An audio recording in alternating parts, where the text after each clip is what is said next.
Hello everyone, this will be chapters 5 and 6 to Quirk, Class Thaumiel, written by Patchwork Life and read by Insect Overlord. This is chapter 5 titled Interrogation, more like gaslighting. Bakugo Katsuki wasn't okay. Everyone and their uncles seemed to be asking Izuku and him, "Are you okay?" after they discovered a dead body at the planetarium. The police, EMTs, and heroes on the scene all asked him, and he gave the same answer every time. No. When his parents and Auntie Inko showed up in a hurry, a serious-looking detective led them to the break room in the museum. As she told the parents, she had questions for the boys, sitting wrapped up in shock blankets. "First, I just want you all to understand that if this conversation gets too hard for you, we'll stop immediately. You both clearly just went through something terrible. Knowing that, are you feeling up to answering a few questions for me?" "Yup," Izuku said joyously, provoking a strange look from the detective. "Poor boy, probably still in shock," Katsuki's dad whispered to himself. Katsuki piped up. "I don't need to answer your stupid questions. Just arrest him already. He's a villain." The angry boy pointed a shaking hand towards the boy sitting across from him, as far as possible in the room they were in. "Well now, young man, that's a serious accusation to make against your friend. Why do you say he's a villain?" the detective probed. "Yeah, brat," Mitsuki Bakugo, Katsuki's mother, reprimanded. "How dare you call poor Izuku that? Can't you see how much he's been through?" Izuku only quirked his head to the side in response, confused. "His creepy quirk killed that dude. I saw it with my own 2 eyes," Bakugo responded angrily.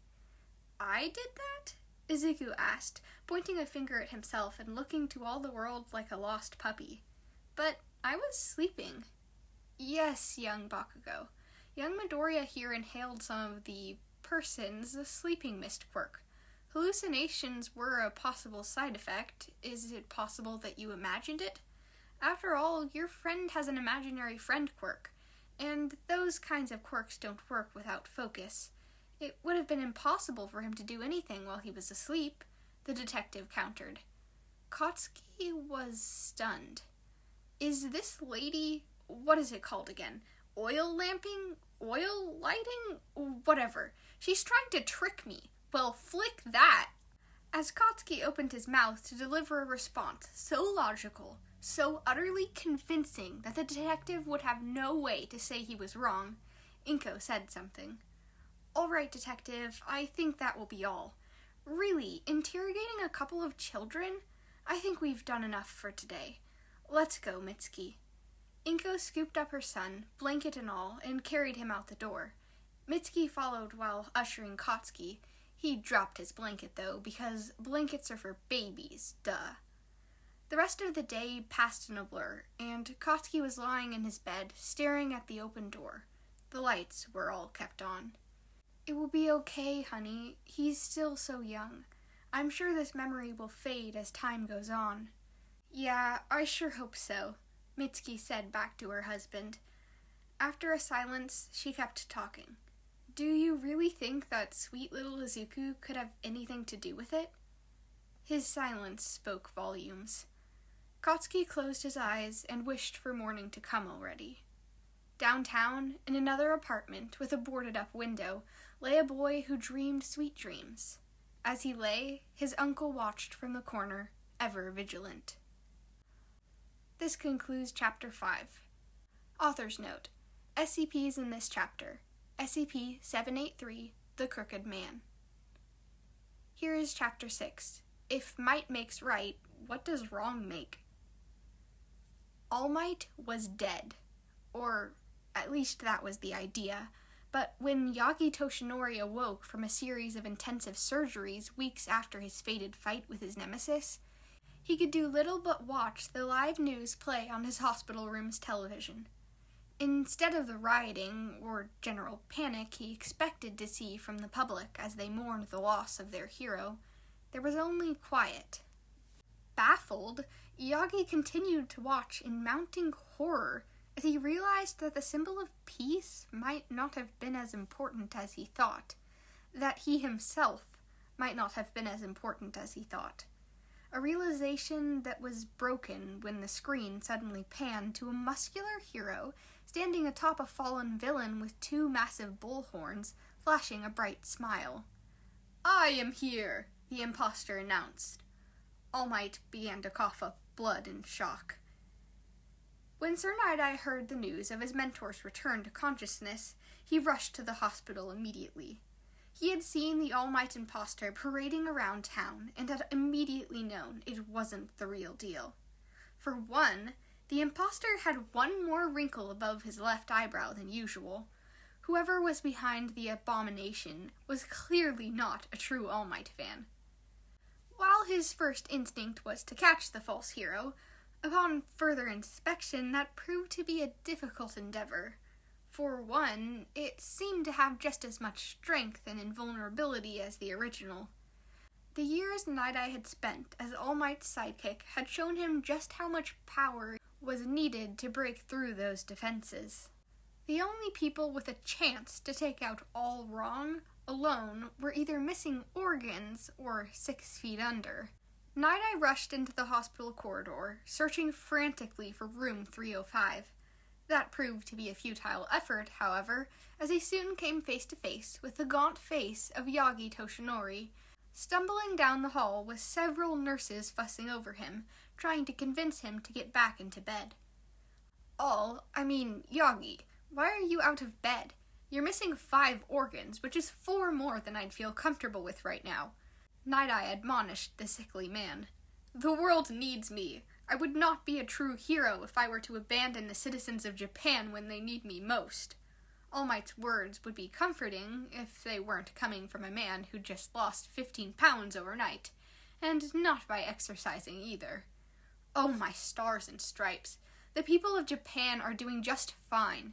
You are the one in danger, Night-Eye snapped back. But what about the impostor? The people think I'm still out there saving the day. Ah, yes, All Wrong. That's what I've taken to calling the little knockoff. Will be just fine for another day or 2. He hasn't shown himself to be a threat to civilians so far.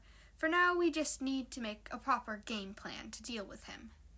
Night-Eye poked All Might's stomach, provoking a flinch. Night-Eye decided in that moment to avoid eye contact with his hero. The last thing he wanted was to see All Might die some horrible death. Not only would that be traumatizing to see, but it could also potentially ruin any trust he had built up with his mentor over the years. Which means that you need to be in your best form for any plan I come up with to work. All Might deflated, literally, leaving only Yagi Toshinori behind. His eyes looked far gaunter and more sunken than ever before. Night-Eye, of all people, would know, and it was clear that time was catching up to him. You know best, sir. I can always trust you to get me back on the right track. After a bit of thinking, Yagi delivered his ultimatum. I'll rest for 3 days longer, but no more. I really do need to bring back the symbol of peace. No All Wrong will cut it. Night-Eye huffed at Yagi's stubbornness, but simply looped the taller man's arm over his shoulder. They walked back to Yagi's hospital room, the symbol of peace shifting his weight into his closest friend in the world. If a stranger were to observe this scene, they wouldn't see a hero and his sidekick, only 2 equals, relying on each other for support. What do we know about All Wrong so far? Yagi asked his assembled table of allies. Across the table from him sat 3 figures. Sasaki Mirai, aka Sir Night-Eye, master technician with the quirk of future vision. David Shield, the world's most prominent and brilliant support item engineer. And lastly, all the way from the United States was Kathleen Bates, aka Star and Stripe, an absolute powerhouse fighter capable of manipulating reality itself. Sir had decided that putting together a team of Japanese heroes could result in a press leak about All Wrong's identity. If that fact were to be made public, then the terror that All Might had anticipated upon his first awakening might soon become a reality. So, instead, he had picked the other 2 based off their connections to Yagi. Additionally, Neither David nor Kathleen would consider selling out the media of a country they didn't even live in. A foolproof plan, and certainly one that had nothing to do with an internet user named Sir Sasaki1281's fanfiction written about this very situation. David was the one to provide Yagi with an answer to his question. We can assume that this entity is an experiment produced by All for One before his recent death. Strength-wise, my testing indicates that All Wrong has strength equal to, if not greater than you at peak performance. He also hasn't shown any signs of fatigue, considering that he's been fighting crime 24/7 since his appearance, without a single break. As far as intellect goes, he seems to be on par with you, Yagi. What do you mean, on par with me? All he does is say, "I am here," and grin like an idiot. Is nobody else seeing that? Yagi asked the table. I mean, that's all that counts, right? Kathleen asked hesitantly. You guys, I'm not just some muscle brain who only has one line. I can do smart stuff too, Yagi pouted. Says the guy who asked me to make him in, and I quote, indestructible suit of armor that looks super cool and can use like 20 quirks at once, David rebutted. The heroes and engineer bickered back and forth a while longer, until a voice of reason finally broke them up. Since nobody seems to be participating in this little group project, I've come up with a game plan. Oh, what's the plan? Kathleen asked, leaning half across the table to Sasaki. Yes, I'd love to hear your insight, Mirai, David said, wiping Yagi's coughed-up blood from his forehead. Maybe calling All Might Uncle Sam's knockoff Superman poser was too far? Yes, Sasaki, I'd love to hear your insight, Yagi said, shooting David one last glare. All right, then, Sir started. The first thing we're going to need is 2 tons of support item grade nanotubes. Well, this is the spot, All Might said to Star and Stripe. He was puffed up into a muscular form once more, but his physical therapy report showed that he could only hold it for about 4 hours max. Less if he took any serious punches. To prevent any confusion during the fight, he was dressed in a leftover cosplay from Yagi's last trip to Comic-Con, the costume of a vigilante by the name of Knuckle Duster.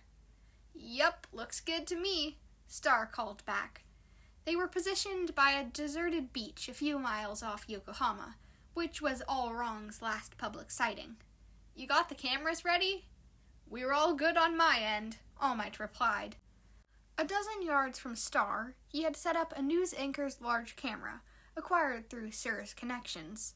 It was all ready to start broadcasting live on several local Yokohama news stations the moment Yagi flipped the on switch. The effects of gravity affecting Kathleen Bates' person will be stored as potential energy, Star and Stripe said, fulfilling the conditions for her Quirk new order. With a leap, the hero began to rise into the air, up towards the thick layer of clouds that lay above the waterfront. She continued rising until she became far out of frame for the recording equipment. Then she made her second order. All of the air in 12 million cubic foot space below me will warp both light and sound waves to make the appearance of Godzilla as it appeared in the 2014 film and proceed to behave as such, Kathleen ranted, then took a moment to catch her breath. Geez, Night-Eye, leave a gal some room to breathe, would ya? The air below Star began to shimmer, and out of the water rose a massive creature who stood at least 350 feet tall. All Might flipped the switch to record. Here we see a gigantic monster has appeared at a local beach in Yokohama Prefecture, All Might said behind the camera, using his best news anchor impression. All residents are advised to evacuate until a hero strong enough to take on such an impressive villain appears on the scene. The residents had already been evacuated by Sir Night-Eye the day before the operation, of course. Still, the sight of a gigantic monster roaring and tearing up the beach waves as it writhed around would be enough to cause panic for any hero who wasn't aware of that fact. Which is why, 4.5 minutes later, All Wrong showed up, just on Sir's schedule. All Might crushed the camera in one hand to end the live stream. You know, maybe David had a point about that muscle brain stuff. I could have just switched it off. Cease your deceptive machinations at once, impostor, for I am the true All Might, he yelled as he pointed heroically at Allwrong. I am here, was Allwrong's only response. The figure clad in red and blue leapt up the kaiju and attempted to deliver a Delaware smash right into its noggin, only to phase right through as if the monster was made of air. Phase 1 is complete. Target is in sight, Night-Eye said to All Might and Star through their in-ear monitors. Star, proceed with Phase 2. That's right, buckaroo. We tricked you, and now it's time for you to disappear so the real All Might can get his job back, Star said from the air as she raised a hand, causing the Godzilla illusion to break, thousands of shards of light dissolving as if shattered panes of glass.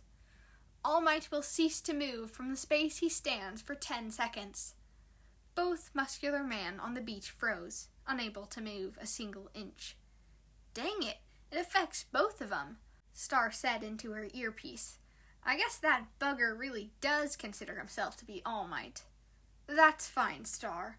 It'll make the plan more difficult, though, if you can't use orders that cause direct harm without hurting All Might as well, Night-Eye replied. Such was the condition for New Order. Star needed to know her target's full name that they most identified with, before she could impose any orders on them.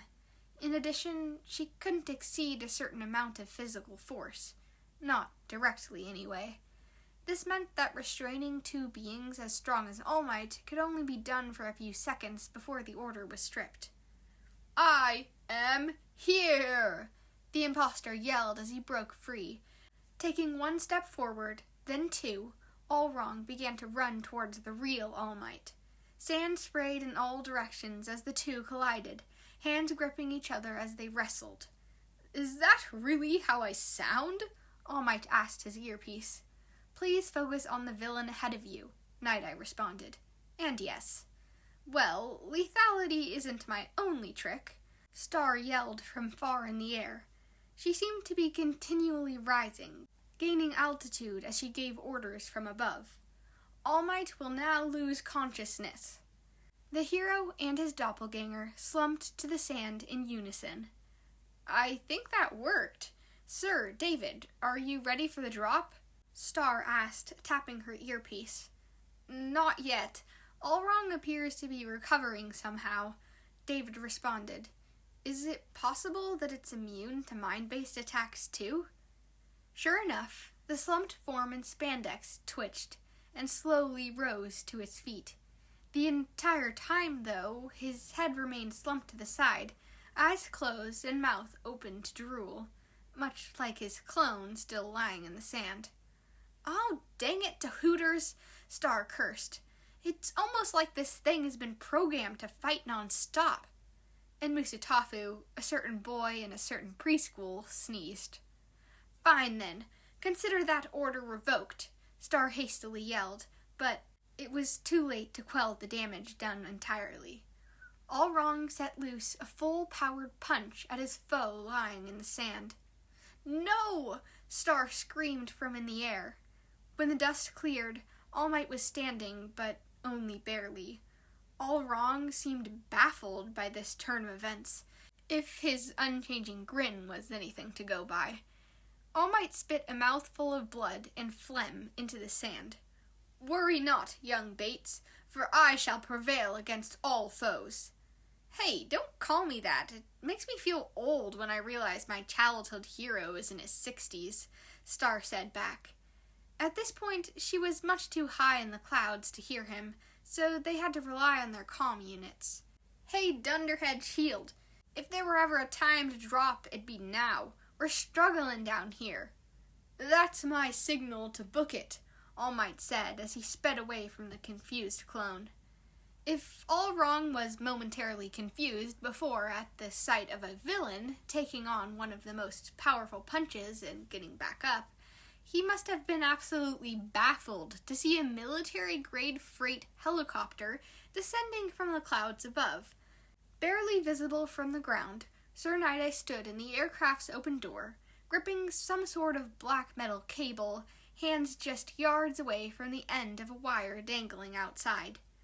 "I feel sorry for the taxpayers who are covering this whole ordeal," he said over the comms, just before he leapt out the door, cable in hand. "I got you," Star said from her position in the air, just under the falling man, and out of the air grabbed not Night-Eye, but the black wire. "Kathleen Bates will now ignore Newton's third law of motion for 15 seconds.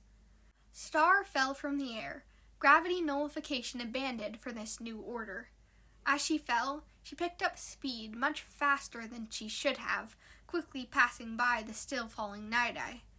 The built-up potential energy gained by such a rise into the air now bore down on her as she overcame terminal velocity. A crack sounded in the air as the hero zoomed towards the ground, her free hand outstretched into a fist. That boom was soon followed by an even louder one as she crashed into the beach, sand melting to glass immediately upon impact. Underneath her fist was the torn costume of a mildly bruised Allwrong. Star, who by any right should have been grievously wounded by a fall from that speed, had not a scratch on her. By removing Third Law's effect on herself, she could momentarily throw any punch without equivalent consequences. The cable, now buried into the crystalline crater of glass, pulled taut suddenly, and a whirring noise followed as Sir Night-Eye slid down a makeshift zip line.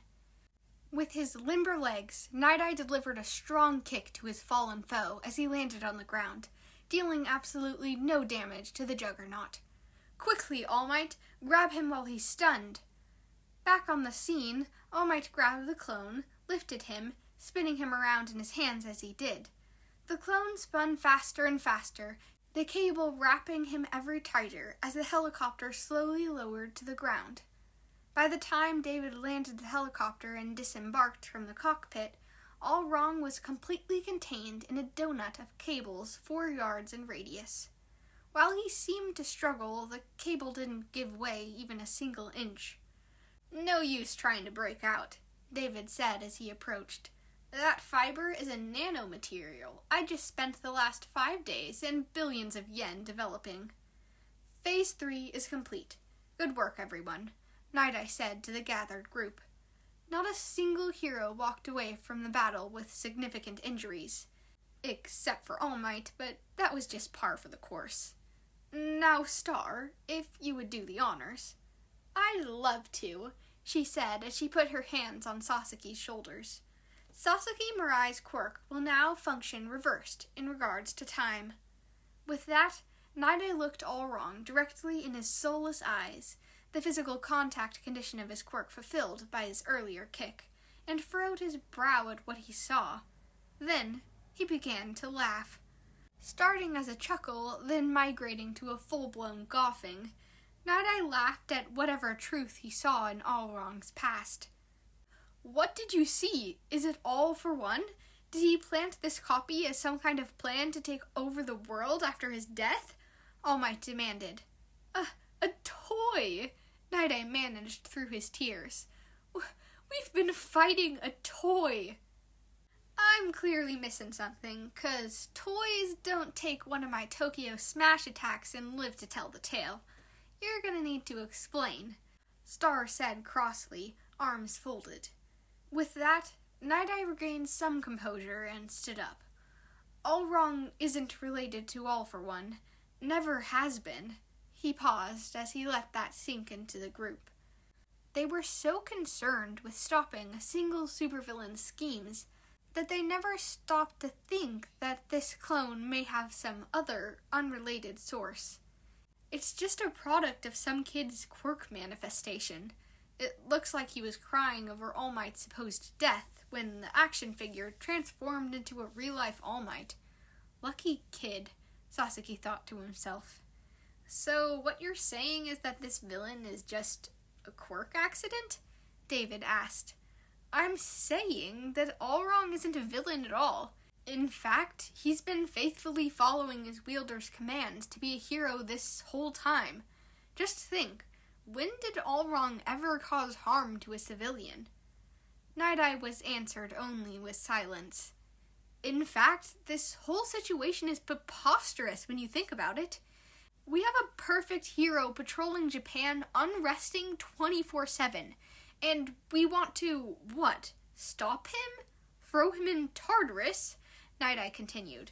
But my job, All Might protested. My identity!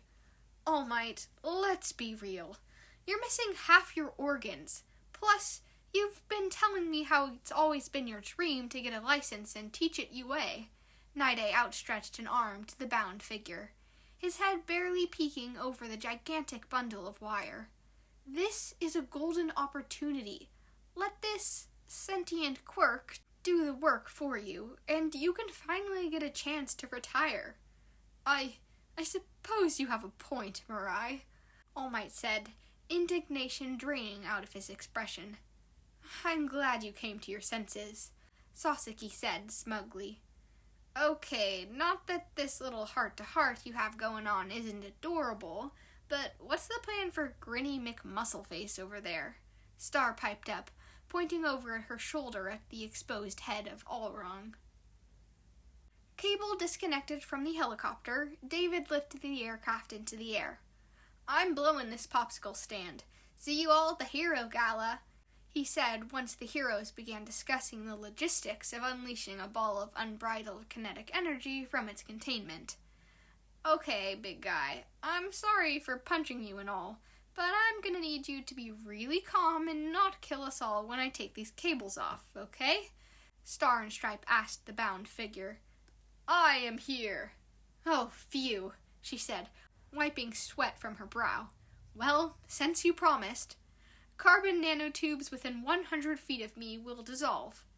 Wait, Star. Let's discuss this first, All Might called, unheard by Star. Into their atomic components, Star finished. The cords binding All Wrong began to dissolve, leaving only a tar-like substance covering his body. Now freed, he sent a glare to All Might's direction, who raised an arm in a fighting stance. Then, turning to Star, all color drained from his face. I am here, All Wrong called, and promptly ran away at full speed, never once looking back. From that day forward, All Might was dead, and a new #1 hero had risen. This concludes Chapter 6. Author's note.